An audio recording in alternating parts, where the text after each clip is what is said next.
Innal hamdalillah nahmaduhu wa nasta'inuhu wa nastaghfiruh wa na'udzu billahi min shururi anfusina wa sayyiati a'malina man yahdihillahu fala mudilla lahu wa man yudlil fala hadiyalah. Ashhadu an la ilaha illallah wahdahu la syarika lah wa ashhadu anna Muhammadan abduhu wa rasuluh.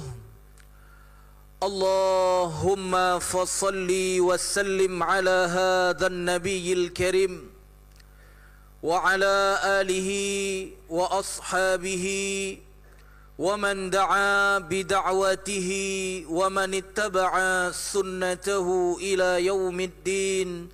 Amma ba'du. Ibadallah, أوصيكم ونفسي بتقوى الله فقد فاز المتقون.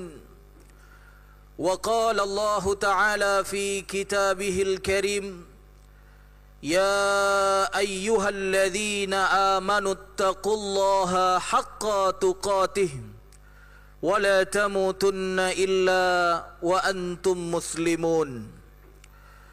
Sidang jamaah Jumat yang senantiasa dirahmati dan diberkahi hidupnya oleh Allah Ta'ala, khatib mewasiatkan diri pribadi dan juga jamaah sekalian agar senantiasa bertakwa kepada Allah Subhanahu wa Ta'ala, agar senantiasa menjalankan apa yang diperintahkan oleh Allah dan Rasulnya, dan senantiasa meninggalkan apa-apa yang dilarang oleh Allah dan Rasulnya.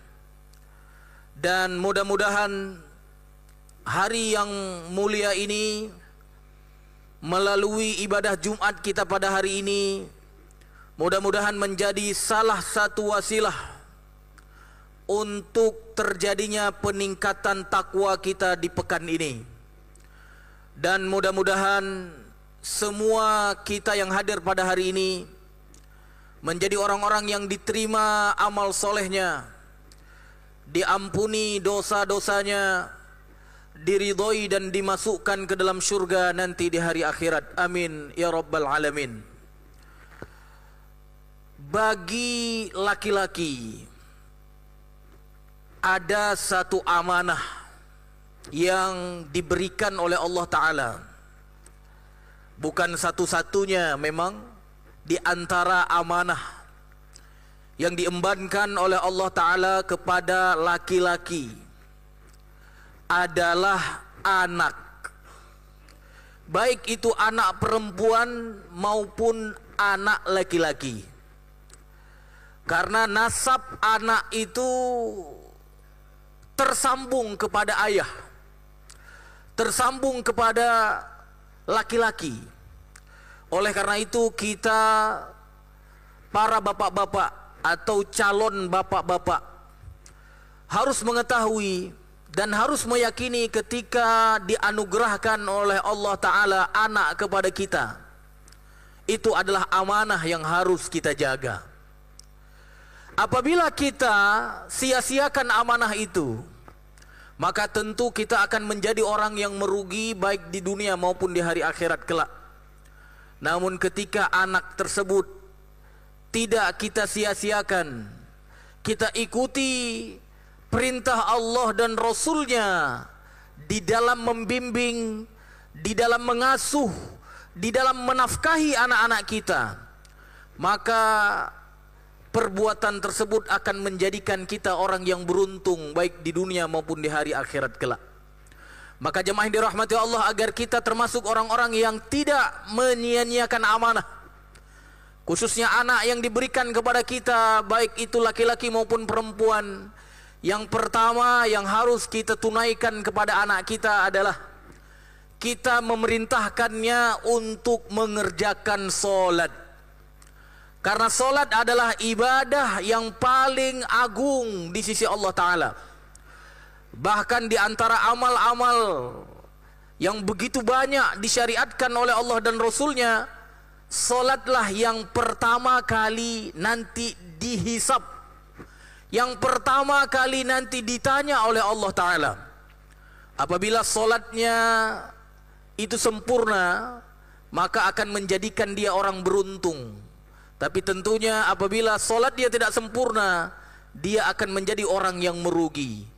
Maka Rasulullah sallallahu alaihi wasallam memerintahkan kepada kita kaum muslimin, muru auladakum bis shalah, kata Rasulullah. Perintahkan anak-anak kalian, baik itu anak laki-laki maupun anak perempuan, untuk salat. Wahum abna'u sab'i sinin, ketika itu mereka 7 tahun.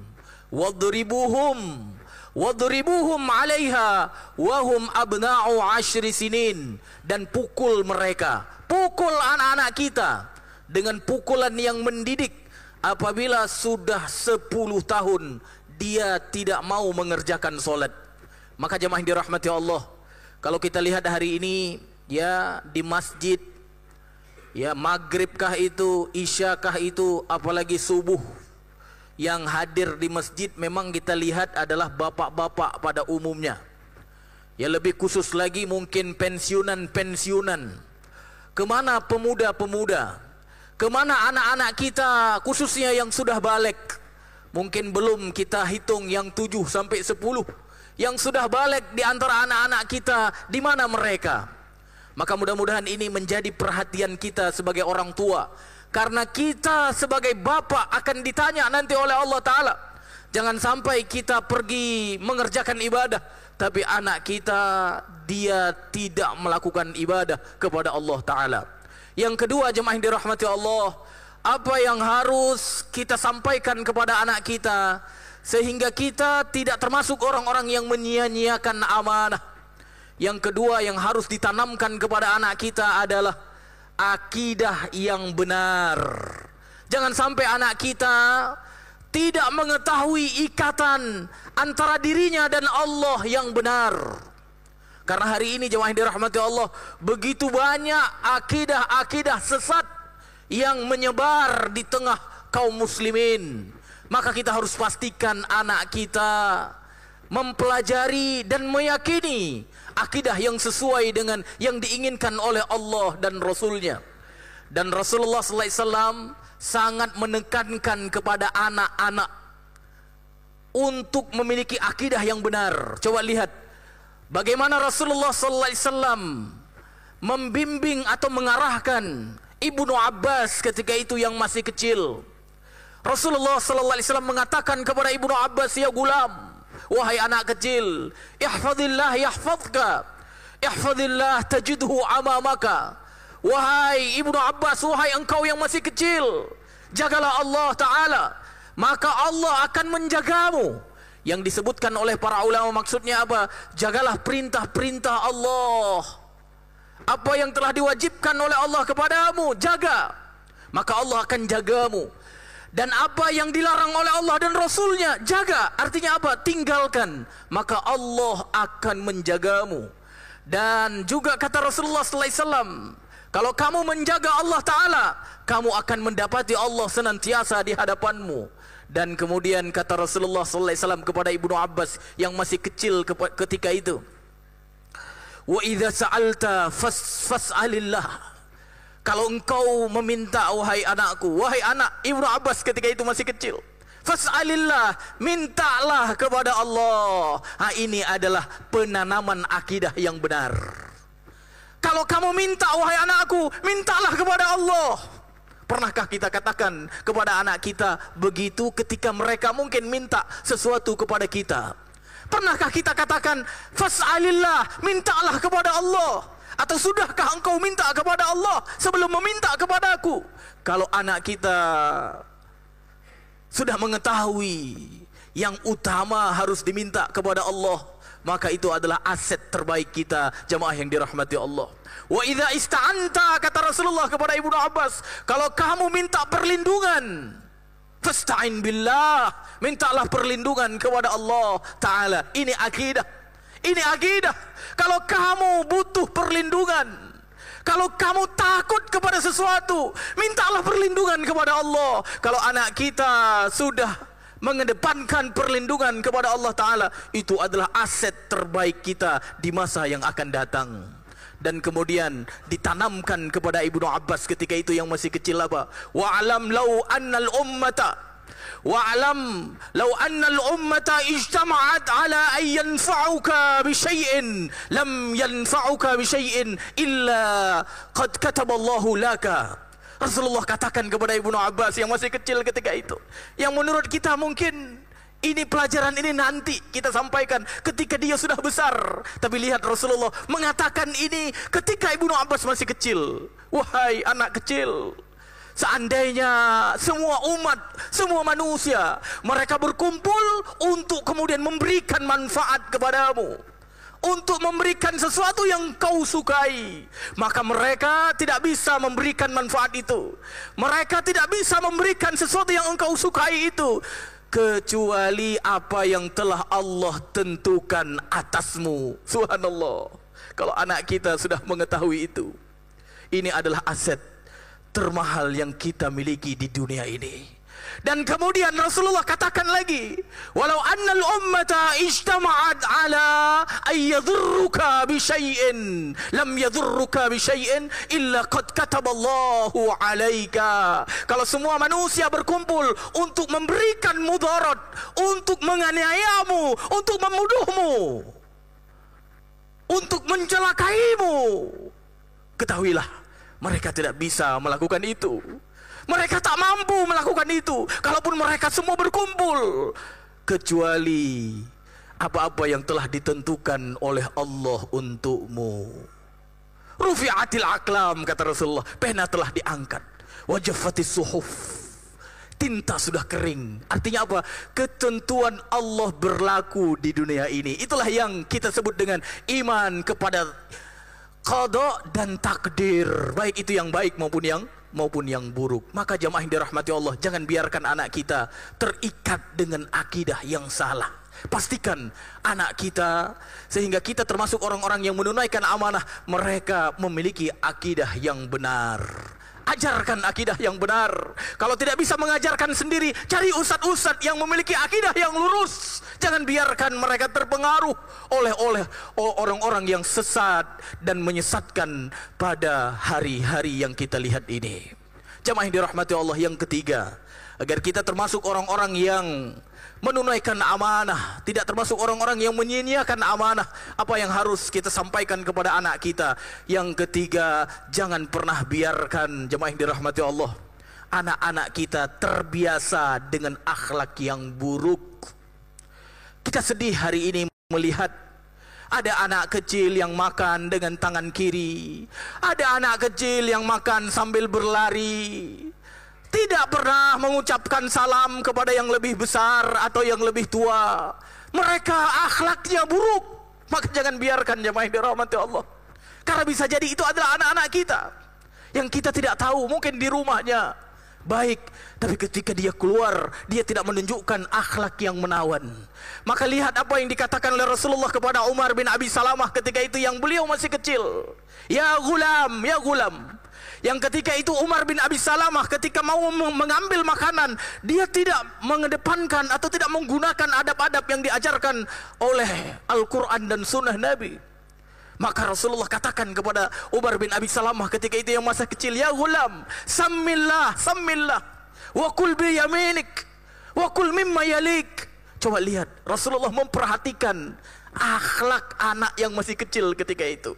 Yang makan tidak membaca bismillah, yang makan dengan tangan kiri, yang makan mungkin tidak dari yang terdekat. Karena semua itu bertentangan dengan akhlak yang diajarkan oleh Allah dan Rasulnya. Maka Rasulullah ketika melihat anak kecil seperti itu, langsung menegurnya. Wahai anak kecil, Umar bin Abi Salamah maksudnya, sammillah, makanlah dengan bismillah. Ya Allah, coba kita lihat anak-anak kita, apakah ketika mereka makan membaca bismillah atau mereka lupa?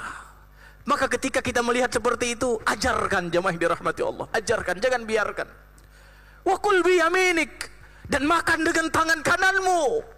Coba lihat Bahkan memang kesedihan yang berlipat-lipat pada hari ini bukan saja anak kecil, tapi kita temukan ada orang yang sudah dewasa, bahkan ada orang yang sudah tua. Dengan bangganya dia memegang minuman, memegang makanan dengan tangan kirinya dan dimasukkan ke dalam mulutnya. Ini bisa jadi ketika dulu masih kecil dia tidak dibiasakan dengan adab yang baik. Maka pastikan jemaah dirahmati Allah, kita memperhatikan anak-anak kita sejak dini. Seperti Rasulullah SAW memperhatikan adab Umar bin Abi Salamah ketika itu, yang tidak mengucapkan bismillah, yang tidak makan dengan tangan kanan, dan juga tidak makan dari yang terdekat dengannya di piring tersebut. Mudah-mudahan jemaah dirahmati Allah, kita semua memperhatikan cara mendidik anak-anak kita seperti adab yang diajarkan oleh Allah dan Rasulnya, sehingga kita semua menjadi orang-orang yang beruntung baik di dunia maupun di hari akhirat kelak. Barakallahu li wa lakum fil Qur'anil azim wa nafa'ani wa iyyakum bima fihi minal ayati wa dzikril hakim wa taqabbala minni wa minkum tilawatahu innahu huwas samiul alim.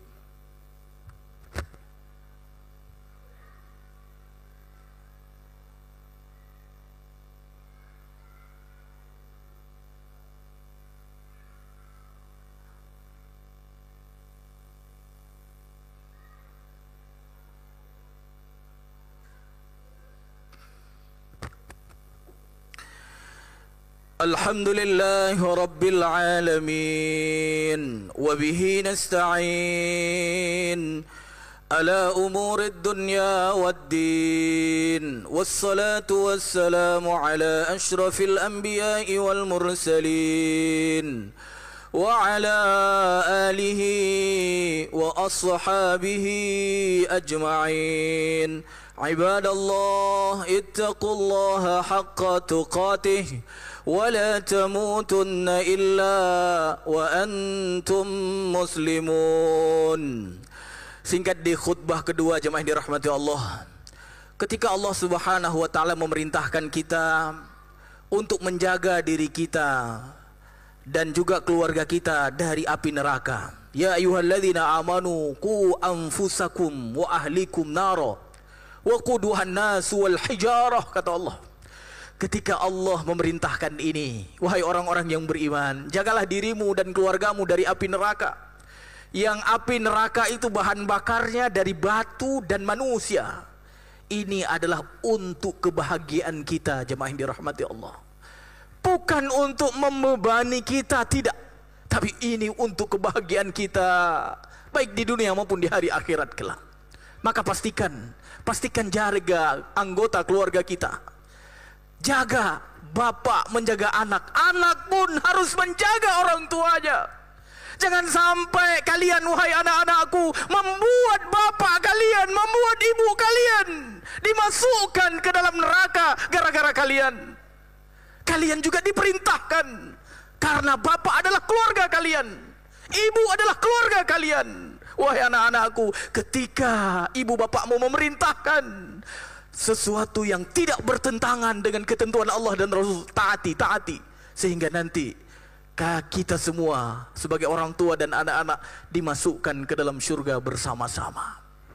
Bahkan jemaah dirahmati Allah, ketika Allah berikan kepada kita amanah, di saat itu adalah kesempatan kepada kita untuk beramal soleh.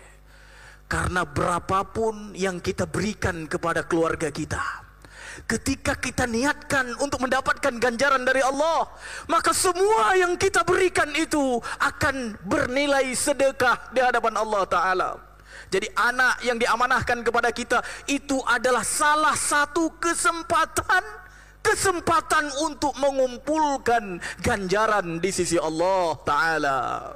Maka bersyukur yang telah diberikan anggota keluarga, sehingga punya kesempatan untuk kemudian mengumpulkan amalan atau ganjaran di sisi Allah Subhanahu wa taala. Dan yang terakhir jemaah dirahmati Allah, khusus yang diamanahkan anak-anak perempuan, bersyukurlah kepada Allah, karena anak perempuan, kata Rasulullah SAW, bisa menjadi benteng, bisa menjadi penghalang orang tuanya dari neraka. Rasulullah sallallahu alaihi wasallam mengatakan apalagi yang 3 anak perempuan dan dia kemudian menafkahinya, dia kemudian memberikan pakaian, makanan kepadanya, dan dia sabar mendidik menjadi anak yang solehah. Maka kata Rasulullah sallallahu alaihi wasallam, anak tersebut menjadi penghalang. Penghalang dari apa? Penghalang dari api neraka. Cuma tentu ada ketentuannya, jemaah yang dirahmati Allah. Apalagi kita lihat hari ini, sedih kita melihat anak-anak perempuan yang berjalan tanpa jilbabnya, membuka aurat, menampakkan aurat kepada orang yang tidak berhak untuk ditampakkan. Jangan-jangan ini anak-anak kita, jangan-jangan ini anak-anak kita. Rasulullah sallallahu alaihi wasallam diperintahkan oleh Allah Ta'ala seperti yang kita ketahui dalam surah Al-Ahzab ayat 59 itu. Ya ayuhan nabi, qul li azwajika wa banatika wa nisa'il mu'minin yudnina alaihinna min jalabibihinna. Wahai Nabi, kata Allah Ta'ala, dan itu juga berlaku untuk kita kaum muslimin, bapak-bapak semua yang punya anak perempuan, berlaku. Katakan kepada istri-istri, istri-istri engkau wahai Nabi, kalau kita istri-istri kita, dan putri-putri kita, kalau Nabi putri-putri Nabi, dan juga perempuan atau istri-istri kaum muslimin, katakan agar mereka apa? Memanjangkan, menutup jilbabnya ke seluruh tubuh mereka. Rambut tertutup, dada tertutup, pinggul tertutup, tidak tampak dari lekukan tubuh anak-anak perempuan kita, istri-istri kita. Dzalika adna ayyu'rafna fala yu'dzain, kata Allah. Dan itu adalah yang paling utama untuk membedakan, untuk mengetahui ciri-ciri orang yang muslimah, mukminah, dan mereka tidak akan diganggu gara-gara pakaian mereka tersebut. Oleh karena itu jemaah dirahmati Allah, jangan sampai gara-gara satu rambut anak kita terlihat oleh orang-orang yang tidak berhak melihatnya, menyebabkan kita nanti ditanya oleh Allah Ta'ala, menyebabkan kita terhalang dimasukkan ke dalam syurganya Allah Ta'ala. Oleh karena itu pastikan anak-anak perempuan kita, istri-istri kita, semuanya menutupkan auratnya seperti yang diperintahkan oleh Allah dan Rasulnya. Dan jangan pernah terpengaruh, jangan pernah terpengaruh oleh orang-orang yang mengatakan yang namanya jilbab tidak wajib, yang namanya jilbab ini adat istiadat. Jangan pernah terpengaruh, karena Allah sudah katakan kepada nabinya.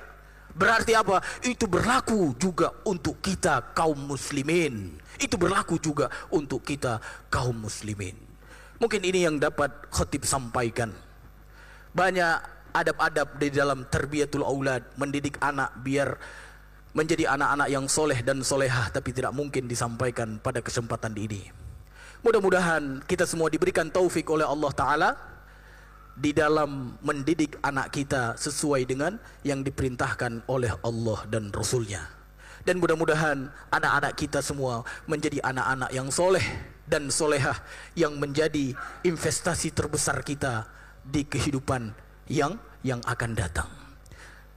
Jemaah yang dirahmati Allah, Inna Allah wa malaikatahu yusalluna 'alan nabi ya ayyuhalladzina amanu sallu 'alaihi wa sallimu taslima. Allahumma salli ala Muhammad wa ala ali Muhammad kama sallaita ala Ibrahim wa ala ali Ibrahim innaka Hamidum Majid. Allahumma ighfir lil muslimina wal muslimat والمؤمنين والمؤمنات الأحياء منهم والأموات برحمتك يا أرحم الراحمين. ربنا هب لنا من أزواجنا وذرياتنا قرة أعين واجعلنا للمتقين إماما. يا مقلب القلوب ثبت قلوبنا على دينك دينك يا مصرف القلوب صرف قلوبنا إلى طاعتك. اللهم انصر إخوانا المستضعفين في فلسطين. اللهم أعز الإسلام والمسلمين وأذل الشرك والمشركين والمنافقين. ربنا آتنا في الدنيا حسنة وفي الآخرة حسنة وقنا عذاب النار. أقيموا الصلاة.